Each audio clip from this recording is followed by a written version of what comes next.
Today we live in companies where innovation is an overused buzzword.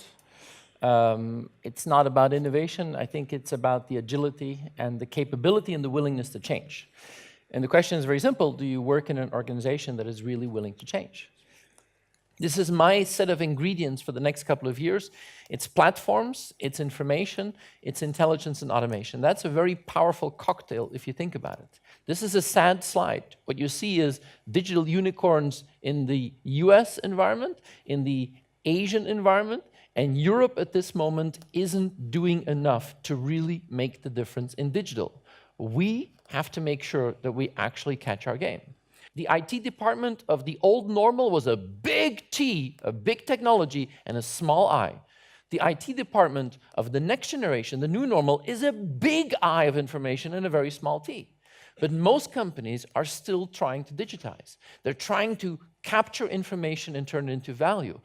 And honestly, a lot of companies are still digitizing their old analog processes instead of rethinking them for a world where technology is normal.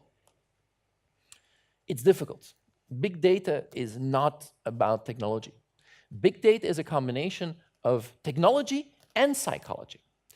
So are we overhyping technology? Yes, on the short term. Are we underestimating technology at the same time? Yes, in the long term. And that's the scary part.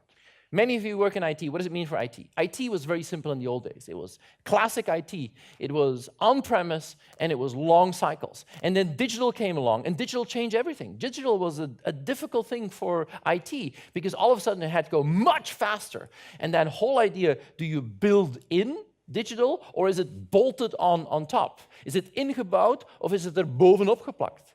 If you look at the second big thing, is do we need to do it ourselves, or do we put it out there? Is it cloud or on-premise? And that whole discussion on solidity and flexibility.